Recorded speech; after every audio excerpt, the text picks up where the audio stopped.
Bonsoir à tous, très heureux de vous retrouver. Soyez les bienvenus sur ce plateau. Bienvenue aux Échos du Vatican. On ouvre cette émission avec ce qu'il y a de plus récent et c'est d'abord la rencontre entre le pape François et le président de la République française, Emmanuel Macron. Les deux hommes se sont rencontrés pour la première fois ce mardi au Vatican, après quoi le président français s'est rendu dans la basilique Saint-Jean-de-Latran. C'était pour prendre possession de son titre de chanoine d'honneur. On regarde un résumé de cet événement. C'est assez rare pour être souligné. La rencontre entre le pape François et le président français a duré près d'une heure, alors que les entretiens avec les chefs d'État au Vatican ne durent en général qu'une vingtaine de minutes. Pour cette visite, Emmanuel Macron était accompagné d'une délégation française et de son épouse. Au cours de leur entretien privé, les deux hommes ont parlé de la protection de l'environnement, des questions migratoires, du désarmement, de la prévention et de la résolution des conflits, en particulier au Moyen-Orient, et le projet européen a également été abordé. Au terme de cette discussion privée, le pape a offert à Emmanuel Macron une médaille de Saint-Martin, évêque de Tours, ainsi que plusieurs textes, dont l'encyclique Laudato Si sur l'environnement. Emmanuel Macron, pour sa part, a offert au Saint-Père une rare édition en italien du journal d'un curé de campagne de Georges Bernanos, un auteur apprécié du Saint-Père. Après cette rencontre, le président français s'est rendu dans l'après-midi à la basilique Saint-Jean-de-Latran, la cathédrale de Rome. C'est là qu'il a pris possession de son titre de chanoine d'honneur, selon une tradition qui remonte à Henri IV. Ce début de semaine également, le pape recevait l'Académie pontificale pour la vie. Le souverain pontife a invité les participants à penser la bioéthique non à partir de la maladie et de la mort, mais au contraire à partir de la vie, à partir de la dignité humaine. On écoute un résumé de son discours. La vie humaine, qu'elle soit en gestation, adolescente ou presque consommée, qu'elle soit avilie, marginalisée ou rejetée, est toujours une vie humaine, rappelle d'entrée de jeu le Saint-Père. N'oubliant pas les apports nécessaires de la biologie qui explore les aspects physiques, chimiques et mécaniques, François insiste sur le besoin d'une perspective plus large et plus profonde qui prenne en compte toutes les dimensions de la vie humaine. Renoncer à la vie, condamner les pauvres à la faim, les persécuter à la guerre, les personnes âgées à l'abandon, c'est s'adonner au sale travail de la mort. Le mal, affirme le pape, cherche à nous persuader que la mort est la fin de toute chose, que nous sommes venus au monde par hasard et que nous sommes destinés à finir dans le néant. Assimilée à un virus spirituel contagieux, cette logique pousse au repli sur soi, engendre des hommes et des femmes miroirs, préoccupés de leur seul reflet, comme Narcisse dans la mythologie. Il incombe donc de penser la biologie à partir de la vie, de la valeur de chaque personne et de sa dignité, et non plus à partir de la maladie et de la mort.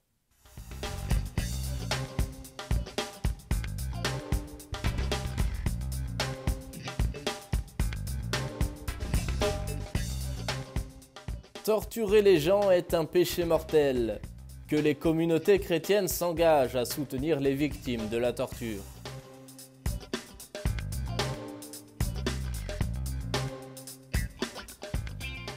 Ce week-end, à présent, comme chaque dimanche, le Saint-Père a récité la traditionnelle prière de l'Angélus. Comme à chaque fois, le pape s'est inspiré de l'évangile du jour pour partager sa réflexion. Il s'est appuyé cette fois-ci sur la naissance de Jean-Baptiste, revenant ainsi sur le mystère de la naissance. Les parents, a-t-il dit à ce propos, sont les collaborateurs de Dieu et chaque famille est un sanctuaire de la vie. Cari fratelli e sorelle, buongiorno. C'est le mystère de la naissance qui est au cœur de cette réflexion. Et pour la développer, le Saint-Père s'appuie sur la naissance de Jean-Baptiste rapportée dans l'évangile de Luc. Face à l'annonce de cet événement, Zacharie semble incrédule parce que les lois naturelles ne le permettaient pas. Le pape souligne alors que Dieu ne dépend pas de notre logique et de nos capacités humaines limitées.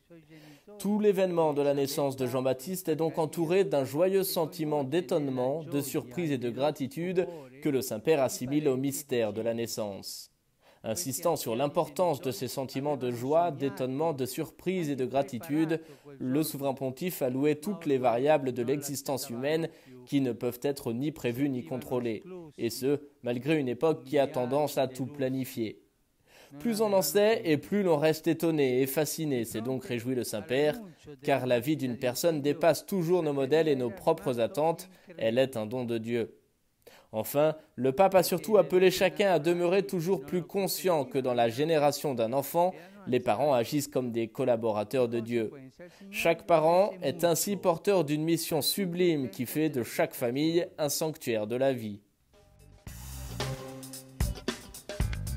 Dimanche également, le pape s'est rendu en visite surprise auprès de personnes handicapées. C'était à Rome avec 2 organisations qui travaillent à rendre plus facile le quotidien de ces malades. Le pape a pris le temps de saluer chacun. La visite a duré 2 heures, mais elle a peut-être marqué des vies. Regardez. C'était une visite inattendue, comme il sait si bien le faire. Ce dimanche, le pape François s'est rendu dans une fondation italienne qui, avec une autre organisation, pourvoit au logement de personnes gravement handicapées. Dans les locaux de la fondation, pendant près de 2 heures, le Saint-Père a rencontré 200 personnes, prenant le temps de saluer chacun. Dopo di Noi est une fondation qui a pour objectif d'améliorer le quotidien des personnes handicapées et de leurs aidants familiaux. Elle veut aussi répondre à une question essentielle pour ces derniers. Quand je ne serai plus là, qui s'occupera de mon proche handicapé ? Ainsi, la Fondation assiste 50 000 personnes dans toute l'Italie en développant un projet de logement solidaire qui permette aux proches d'envisager le futur avec plus de sérénité. Nous nous engageons tous les jours pour que nos jeunes aient une vie meilleure et construisent leur propre autonomie, soutenue par les proches et les membres de la Fondation, a déclaré son président. Un projet qui touche le Saint-Père, qui a remercié ses hôtes pour cette journée festive, encourageant chacun à croire en ses rêves et en la beauté de la vie, en communion avec le Seigneur. Une journée vue comme un enseignement de la normalité, explique la Fondation, touchée par la simplicité et le naturel avec lesquels François a eu une parole ou un geste pour chacun.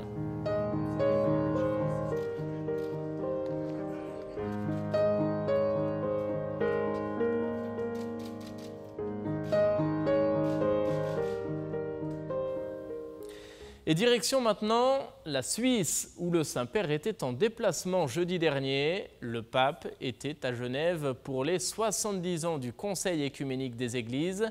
Un pèlerinage œcuménique donc sur les traces de ses prédécesseurs Paul VI et Jean-Paul II. Le voyage avait pour thème « Cheminer, prier, collaborer ». Je vous propose de revenir sur ce déplacement étape par étape avec les images de Vatican Media.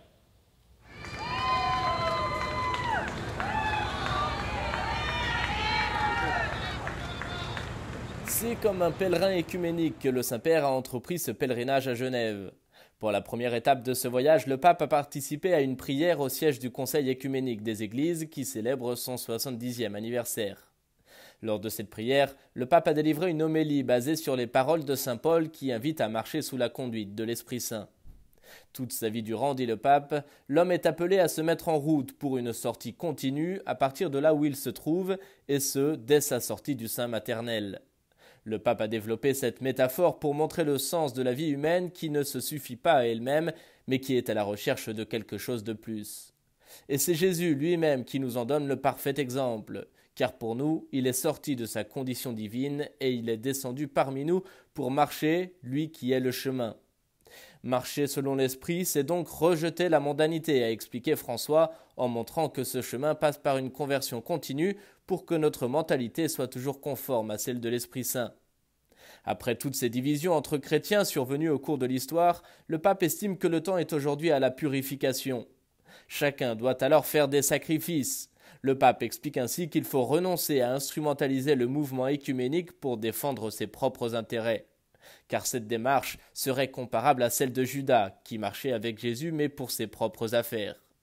A l'inverse, il est déjà possible de marcher dès maintenant selon l'Esprit. Prier, évangéliser, servir ensemble, c'est possible et cela plaît à Dieu, a conclu le pape.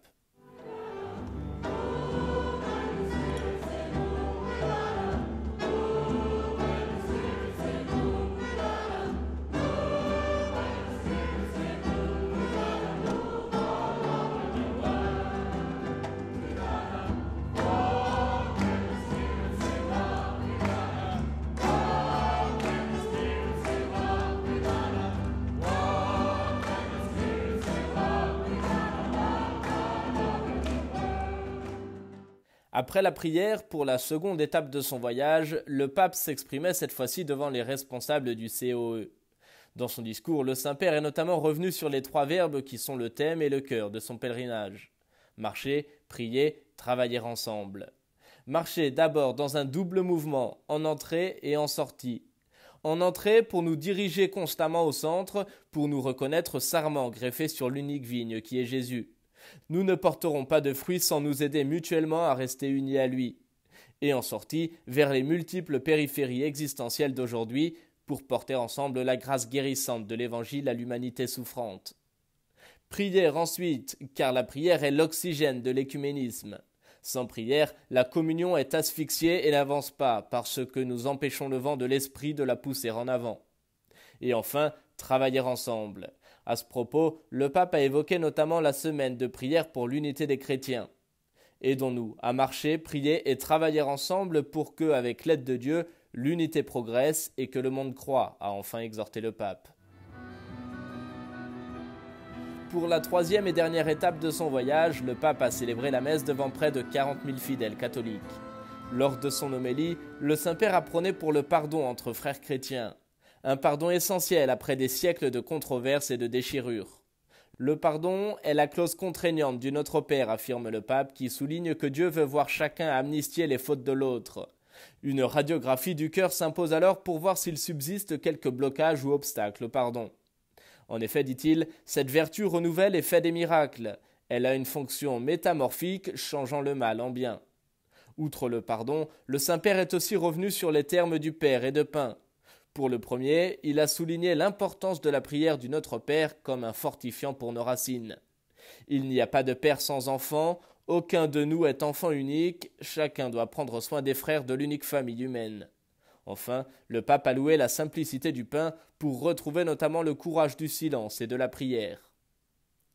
En fin de journée, à l'issue de son pèlerinage, le Saint-Père s'est rendu à l'aéroport où l'attendait l'avion qui le ramenait à Rome. À bord de l'appareil, comme après chaque voyage, le pape a pris le temps de répondre aux questions des journalistes lors d'une conférence de presse. Grazie del vostro lavoro, è stata una giornata un po' pesante, almeno per me, ma sono contento perché le diverse cose che abbiamo fatto, sia la preghiera all'inizio, poi il dialogo durante il pranzo è stato bellissimo, poi l'incontro accademico e poi la messa, sono cose che mi hanno fatto felice. E la parola giusta della giornata è incontro, e quando una persona incontra un'altra e sente piacere dell'incontro, questo tocca il cuore sempre, no? È stato un viaggio di incontro, forse non so, l'esperienza di incontro, nessuna scortesia, nessuna cosa formale, puramente formale, incontro umano.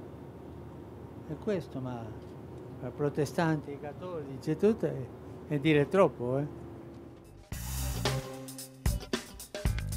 Et la semaine dernière était marquée par la Journée mondiale des réfugiés. À cette occasion, de nombreuses initiatives ont été lancées aux 4 coins du monde pour soutenir les personnes en exil. Caritas est à l'origine de l'initiative « Partager le chemin ». On écoute à ce propos son secrétaire général Michel Roy. Avere un pranzo, condividere un pasto insieme è un'opportunità di prendere il tempo di condividere le loro storie, le nostre storie, creare una relazione, e questo cambia tutto, questo cambia il cuore, questo cambia la mente. Non sono migranti come un gruppo che sarebbe una minaccia, sono fratelli e sorelle che hanno sofferto tanto, che arrivano qua, dobbiamo aprire le braccia e accoglierli. Dobbiamo allo stesso tempo aiutare a fare che loro non hanno bisogno di andare fuori. Migrano perché non possono più vivere a causa della violenza, di conflitti, però anche di una economia sbagliata, che è il frutto della globalizzazione attuale, che è stato il frutto delle iniziative del Nord. Dobbiamo assumere questo e domandare all'Unione Europea di lavorare di più per fare che le società del Sud globalmente siano in un ambiente dove si possono sviluppare e non crollare e morire. Penso che sarà complicato. Sappiamo che migrazioni continueranno a crescere, il cambio climatico ci indica che ci saranno anche di più. Allora, queste due cose, no? Partecipare alla costruzione di un mondo più fraterno, più aperto e non scartare la gente, accogliere la gente, come dice Papa Francesco, proteggere, promuovere et integrare. L'audience générale à présent, comme chaque mercredi, le Saint-Père était au rendez-vous, place Saint-Pierre. Il a poursuivi son cycle de catéchèse consacré en ce moment au commandement de Dieu. La loi de Dieu, a expliqué le pape, ne doit pas oppresser, au contraire, dit-il, elle doit libérer. On écoute un résumé de sa catéchèse. Frères et sœurs, Jésus est venu accomplir la loi et non pas l'abolir. En quel sens cela peut-il être compris? Les 10 commandements ont assurément la forme extérieure d'une loi. Cependant, la Bible les désigne non pas comme les 10 commandements, mais comme les 10 paroles, le décalogue. Alors qu'un commandement n'appelle aucun dialogue, la parole, au contraire, est le moyen essentiel de la communication. Une chose est recevoir un ordre, autre chose est comprendre que quelqu'un cherche à parler avec nous. Depuis les origines, le tentateur suggère l'image d'un Dieu jaloux et possessif. Or, le premier commandement donné à l'homme et à la femme, plus qu'une interdiction, était le moyen qu'un père donnait à ses enfants pour les protéger de l'autodestruction. Nous nous trouvons devant cette alternative. Sommes-nous des esclaves ou bien des fils? Dieu est-il un maître ou un père? Ces commandements sont-ils seulement une loi ou bien contiennent-ils une parole? L'Esprit de Jésus que nous avons reçu nous empêche d'accueillir la loi de manière oppressive. Le christianisme opère ce passage de la lettre de la loi à l'Esprit qui donne la vie.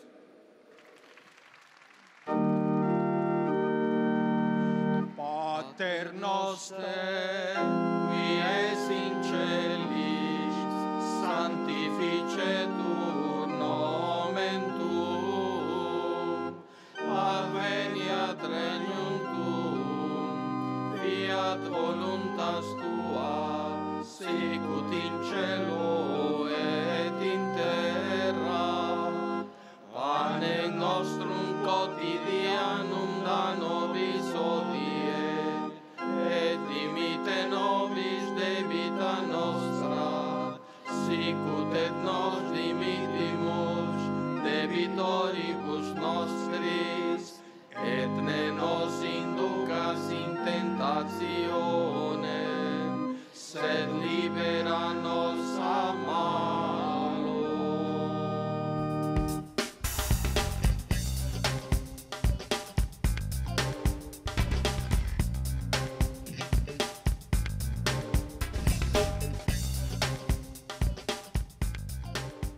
Marcher ensemble, prier ensemble, travailler ensemble, voilà notre route principale.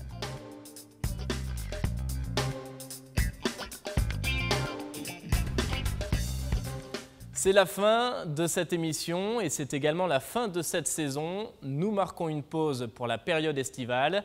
Merci de votre fidélité. Nous nous retrouvons à la rentrée prochaine et d'ici là, je vous souhaite un très bel été. À bientôt.